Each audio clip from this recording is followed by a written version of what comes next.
Today on Locked On Dolphins, a look at some surprising statistics that I came across over the weekend and their impact on the Dolphins ahead of 2023 training camp. You are Locked On Dolphins, your daily Miami Dolphins podcast, part of the Locked On Podcast Network, your team every day.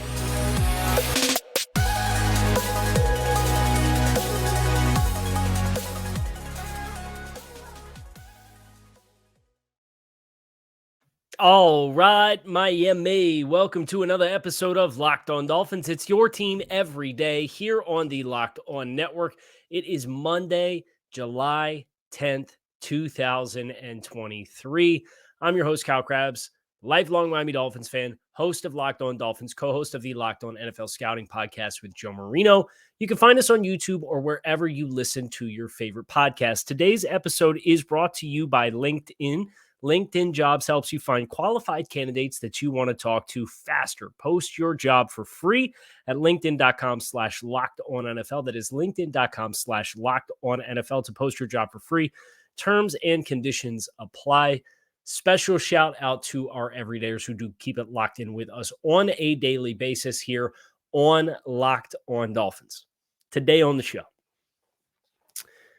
the grind never stops. We are continuing our pathway forward towards training camp, towards the Dolphins having rookies report here in the very near future. And by the end of the month, everyone's going to have a chance to descend upon Miami Gardens and watch the Dolphins practice in public practice settings here in the next couple of weeks. I can't wait, for one. But as we continue through this dead zone, what I ultimately find myself doing is continuing to stumble upon really eye-opening numbers and statistics pertaining to our Miami Dolphins. And the first set of statistics that I want to go through, and there's a number of them, is committed to the running back position and the running game in general for the Miami Dolphins. Because Warren Sharp, who puts out an excellent preview on a annual basis for this one will be his 2023 football preview, the 2023 football preview Sharp football analysis. I cannot recommend it enough. But what he did was he put together kind of a slew of statistics that kind of caught my attention. And here's a couple of those statistics pertaining to the run game. The percentage of runs that went for 1 yard or fewer in 2022. 1 yard or less, percentage of runs. The leaders in the clubhouse, James Robinson, 40% of his runs. Michael Carter, 36.8% of his runs. Kareem Hunt, almost 34% of his runs. Dameon Pierce, 32.2%. A familiar name here for Dolphins fans, Kenyon Drake at 32. That was the fifth worst mark of all running backs in the NFL with at least 100 carries last year. Did you have on your bingo card Jeff Wilson having a higher percentage than Raheem Mostert? Raheem Mostert finished the year with 26.8% of his runs going for 1 yard or less versus Jeff Wilson at 27.8%. Those numbers are better, however, than Derrick Henry and Nick Chubb and Alvin Kamara and Travis Etienne and Saquon Barkley, Jonathan Taylor, Ezekiel Elliott, and one Dalvin Cook. Also on this list, and that was the name that really surprised me. And I knew Dalvin Cook didn't have the season last year, which was the peak and the standard of play that he had a lot of football fans used to seeing from him. But to see Dalvin Cook, and he is 6th, 7th, 8th, 9th place amongst all qualifying running backs, over 30% of his runs, 1 yard or less. Jeff Wilson, just over 27%. Raheem Mostert, just under 27%. And that's a middle of the pack number for Raheem Mostert. For a point of reference, there were 3 backs with over 100 attempts last year with a percentage under 20. Isaiah Pacheco, Aaron Jones, and Miles Sanders. A.J. Dillon also at 21.5. So that Green Bay Packers rushing offense looking really good. But that surprised me to see Raheem Mostert, out of all the backs that we're talking about for the Dolphins backfield, be the most efficient because he is a little bit more of a speed to the perimeter upright runner versus Jeff Wilson is a more dense player, and Dalvin Cook, obviously, with the reputation that he has. It's food for thought. I wouldn't present it to say anything definitively. I would say Minnesota has a really good offensive tackle combination, but the interior of Garrett Bradbury and rookie Ed Ingram last season for a lot of success and did not create a lot of push. There was a lot of losses taken from those two guys individually. So if your interior is losing in front of your face immediately, it's going to make your life hard as a running back. So there is some context there with the Dalvin Cook number, but it is certainly a statistic that caught my eye. The next statistic, I got two more from Warren Sharp in this regard. Percentage of running back runs in totality that gained 1 or fewer yards per rush. The worst team in the NFL last year in this regard was the New York Jets. 1 out of every 3 runs for 1 yard or less. The New York Jets, Jacksonville Jaguars at 32.8 were the second worst team. The Minnesota Vikings with 32.3%. So their team percentage was actually higher than Dalvin Cook. So Dalvin Cook outperformed his teammates. Dallas 4th, Seattle 5th. Miami on this list is 6th, 7th, 8th, 9th, 10th, 12th. The 12th worst figure, but right around the following teams. Tennessee, Buffalo. Miami had better numbers than both Tennessee and Buffalo. Miami at 27.8%, according to Sharp's numbers. Just above the New England Patriots, the Baltimore Ravens. And less than 1% worse than the San Francisco 49ers.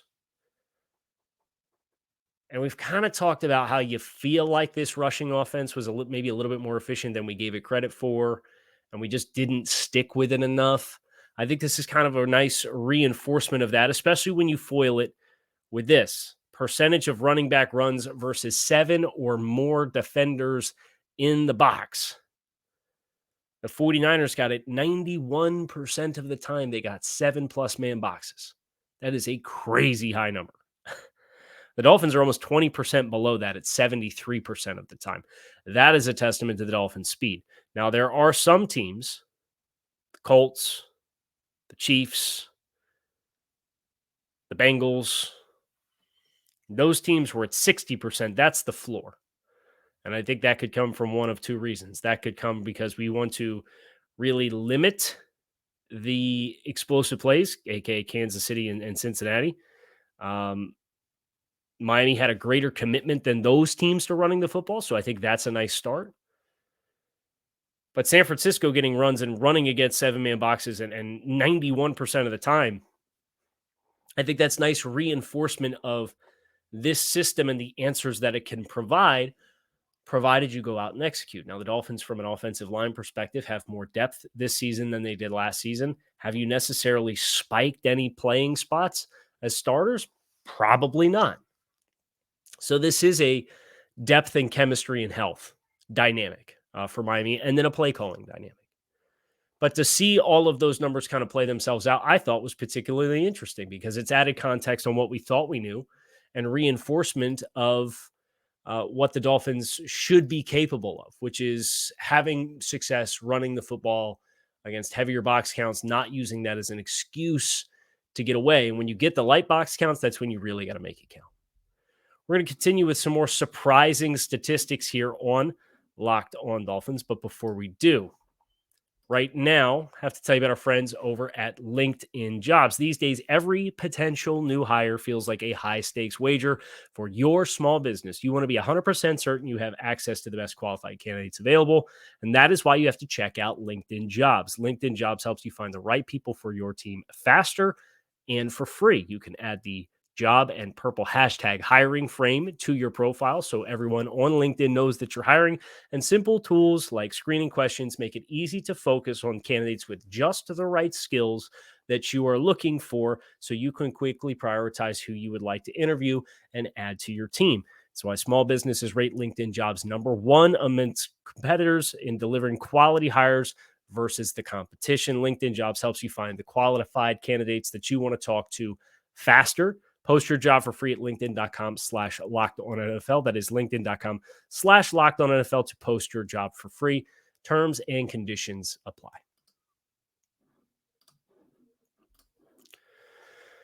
Our next surprising statistic also comes from Warren Sharp in the promotions that he is putting out for his annual football preview. And it has to do with penalties. I'm not surprised that the Dolphins were near the top at this statistic, but I am surprised at the company they kept. Offensive delay of game penalties in 2022. The Dolphins had 6. The Dolphins with 6 were tied for the third most of any team in the NFL last season for self-inflicted 5-yard penalties. Now, what I do think is particularly interesting is this. Of the teams around you, there's a theme here. There's a trend here. And this is something that we can certainly hope to see the Dolphins be able to capitalize on as they continue to build through their offseason.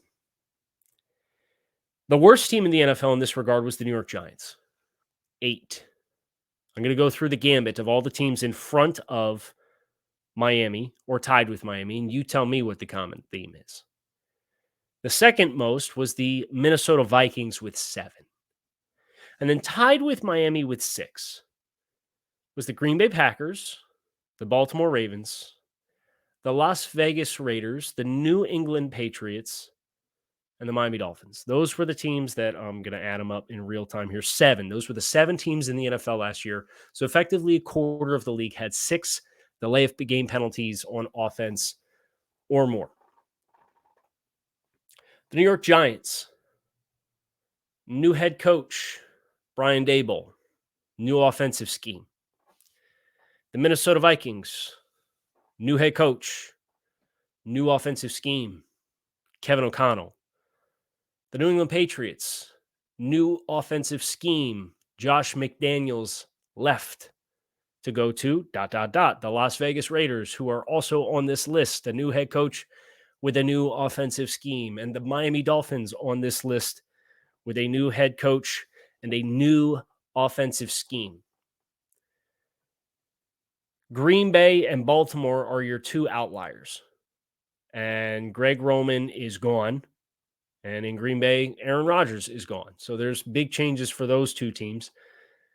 But 5 of the 7 teams had a new head coach / new offensive coordinator / new offensive system in place.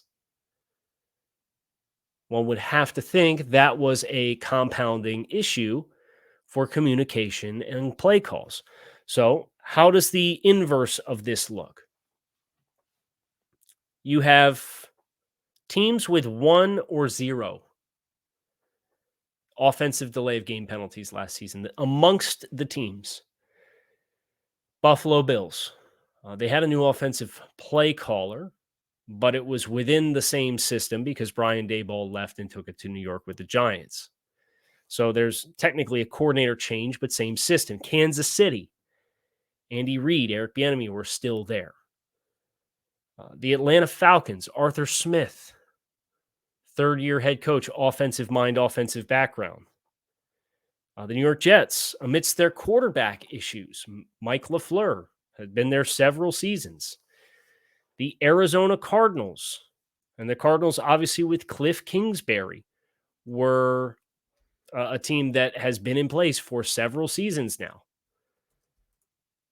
Also on this list, the New Orleans Saints and the Detroit Lions as the other 2 teams that were included with 1 or 0 delay of game penalties. So I think there's some nice reinforcement here, but it's a surprise. It's a common sense statistic to have come across, but it is eye-opening and surprising to see just how steep and dynamic those factors are. And case in point, Ben Johnson with the Detroit Lions was with Detroit as the offensive coordinator in 2021 and 2022. So that was a multiple scheme system as well. Add all that up, I certainly think there's room for improvement and room for optimism for growth as it pertains to the Dolphins and these self-inflicted wounds that they have incurred on themselves throughout the course of this 2022 season offensively at inopportune times, never mind all of the burnt timeouts or the frantic plays to get it off before the snap that the Dolphins had as well. Dolphins very easily could have led the league in that statistic. They did not. It will need to be better, but the evidence says that it probably is going to be better. We have some statistics on NFL executives to bring this episode of Locked On Dolphins to a close, so stick with us. We'll be right back. Before we go any further on the show, I do have to tell you about our friends over at Bird Dogs. Bird Dogs abides by the life rule that I am personally fond of, which is you got to look good to play good. And Bird Dogs makes you look good. They have stretch khaki shorts that are designed to fit slimmer through the waist and thigh, giving you a truly sculpted look. Guys out, thighs out. They fit better than regular shorts. They breathe better than regular shorts. They're not tight and constricting and don't prevent you from moving. They have anti-stick sweat wicking material to help keep you fresh all day long. They pull off like khaki. You can wear them with a dress shirt. You can wear them with a t-shirt. You name it. You can dress them up. You can dress them down, whatever you want to do. And you can also take advantage of our opportunity with our promo. Go to birddogs.com/LockedOnNFL and enter promo code LockedOnNFL for a free Yeti-style tumbler with your order. That's birddogs.com/LockedOnNFL for a free Yeti-style tumbler. You won't want to take your Bird Dogs off once you got them.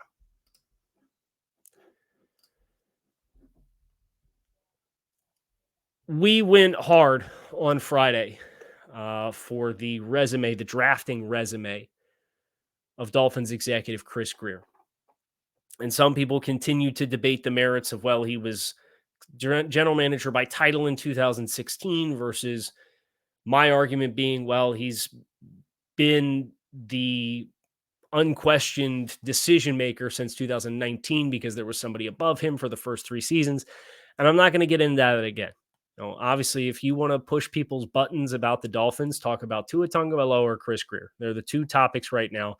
Maybe the offensive line spot. Maybe Austin Jackson you could throw in there as an honorable mention and push some people's buttons. But you want to get people riled up, talk about Chris Greer.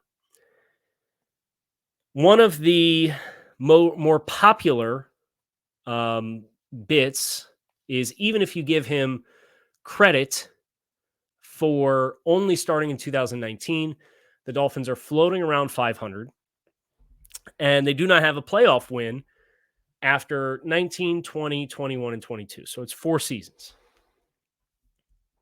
So I did the thing.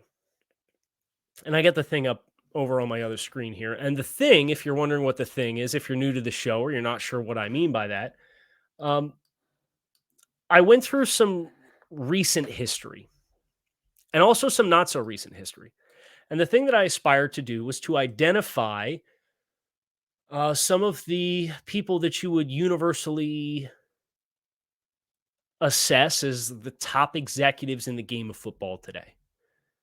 And you could start with Les Snead. Of course, Les Snead of the you-know-what-them picks mantra built the Rams, and this is what people perceive to be the worst-case scenario for the Dolphins, is that they will continue to spend their assets and then get super top-heavy, and then they'll get hurt and the bottom fall out, and the team will have to be really bad to transition. But Les Snead won the Super Bowl as the executive in 2021 and facilitated that largely with his aggressive team-building mentality. So I asked myself, okay, how does Chris Greer, with 28 wins in the last 3 seasons and 33 wins in the last 4 seasons, compare to Les Snead? Well, Les Snead did not win more than 7 games in any of his first 4 seasons as the general manager of the Los Angeles Rams. He did not have a winning season until year 6. He did not win a playoff game until year 7. So 7-8-1, 7-9, 6-10, and 7-9 across Les Snead's first 4 seasons. I'm not a math guy, but I could do 7 times 3 is 21 plus 6 is 27 wins versus 33 for Chris Greer over the first 4 seasons. With control, in which one of those seasons was a undeniable rebuilding effort. Maybe you'd say Les Snead is not a great example. And some of the detractors of the show on Friday said, no self-respecting franchise would allow themselves to stay committed to an executive that can't win you football games and hasn't won you football games in the postseason. Okay. How about Howie Roseman? Howie Roseman, two-time Pro Football Writers Association Executive of the Year, one-time Super Bowl champ, largely perceived to be the best general manager in the game today. You know how many playoff wins Howie Roseman had in his first 4 seasons as an executive? 0. You know how many wins total Howie Roseman had? I'll do you one better. You know how many winning seasons Howie Roseman had in his first 4 seasons as an executive? 2. 1 less than Chris Greer. Again, this is not to say Chris Greer is better than Les Snead and Howie Roseman, but this is to put the complaints that are out there about Chris Greer into context versus reality. The things that teams are actually willing to do and commit themselves to work through building a winner. Howie Roseman went 10-6, lost in the first round of the playoffs, 8-8, 4-12, 10-6 again, lost in the wild card round again. So 2 playoff berths and no wins. His 5th season went 10-6. Did not make the playoffs. His 6th season, he went 7-9. Did not make the playoffs. His 7th season, 1, 2, 3, 4, 5, 6, 7. His 7th season, he also went 7-9. Howie Roseman didn't win a playoff game as an executive until year 8. And we have fans stomping their feet that the Dolphins need to respect themselves as an organization more because Chris Greer took over in 2019 as uncontrolled control of the organization and has not won a playoff game yet for half the time that it took Howie Roseman to win a playoff game. And if you want to go back to 2016, Greer's got 2 playoff appearances, 2 double-digit wins, and 4 winning seasons since 16, 17, 18, 19, 20, 21, 22. So he's got more winning seasons than he does losing seasons in 7 years in the midst of a head coaching change. Technically 2. But he wasn't the guy deciding the first one in 2016. Again, this is not to say that Chris Greer is better than Howie Roseman. But it is to put the complaint about Chris Greer that everybody is ready to fire Chris Greer for into context. Mickey Loomis of the New Orleans Saints.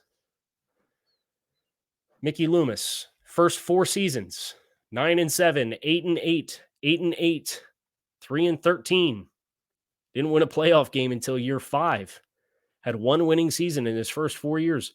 Mickey Loomis, that started in 2002. And guess what? To this day, Mickey Loomis is the executive vice president of football operations and general manager of the New Orleans Saints. 21 years on the job at this point. But thank goodness the Saints fans didn't get their way after year 4 to say, man, this guy's done nothing but win less games every single year. It's a part of the process, right? What a Hall of Famer like Bill Polian. Surely Bill Polian's never gone 4 years without winning a playoff game. Bill Polian, the architect of all those Bills teams in the 90s. He leaves in 92 after the 3rd straight Super Bowl loss. And then he comes back with Carolina. And he's the GM in Carolina for 3 seasons. And then he goes to Indianapolis. And he goes to Indianapolis and he goes 3-13, 3-13, 13-3, 10-6, 6-10, and 10-6.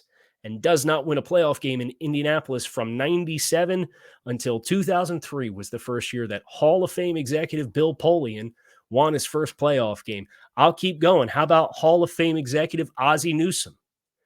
2-time Super Bowl champion, took over the Cleveland Browns as the director of pro personnel in 1995, and then the team moved to Baltimore, and he became the general manager. Ozzie Newsome didn't have a winning season until year 6. 5-11, 4-12, 6-9-1, 6-10, 8-8 in his first 5 seasons. Needless to say, he didn't win a playoff game when he didn't even have a winning season. Year 6, they go 12-4 and win the Super Bowl. Then they win a playoff game again in 2001, and then they have 6 years before he wins his next playoff game. It takes him until 2008 to win his next playoff game. That first one came against the Dolphins. Ravens win over the Dolphins in the wild card round of 2008 was their first playoff win for Ozzie Newsome as an executive since 2001. Dude is a legend, 205 wins in 24 years on the job as an executive. Didn't have a winning season until year 6. Again, I go back to so much of what we do now is at your fingertips immediately. And I get there are some sins of teams past for the Miami Dolphins that you want to punish them for and that you want to hold the team of now accountable for. But the way that this team does business is not equal to the ways of those teams past. By the way, Tom Donahue, also largely considered one of the greats, didn't win a playoff game until year 4, and then went 7 consecutive years without a playoff win, including 5 seasons in Buffalo with the Bills. And he is also largely considered to be one of the better executives in recent memory. Carl Peterson with the Kansas City Chiefs from 89 through 2008, 20 years on the job. He literally did not win a playoff game in like 14 years, but they were consistently 13-3, 9-7, 10-6, 9-7, 8-8, 9-7, 10-6.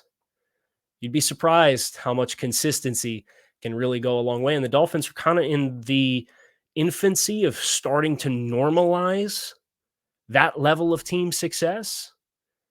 And I personally am not mentally prepared to turn my nose up to it. Consistent winning will breed a lot within your organization. But I think if we looked across again in the same thought process of trying to put Chris Greer's draft resume in perspective, put the roster the Dolphins have assembled into perspective, putting offensive line contracts as top of market dollars and running back markets and big money contracts into perspective across the last 10 years, which are all exercises that we have done on this show. If you look at the amount of executives that if they didn't win a playoff game in year 4, they'd be fired and out on their rear end, and then they would go on to win like 200 games as an executive, you'd be surprised. Perspective goes a long way. And that's what I'm hoping that this discussion, as everybody continues to get up in arms about Chris Greer as we get close to the start of training camp, is something that they can appreciate.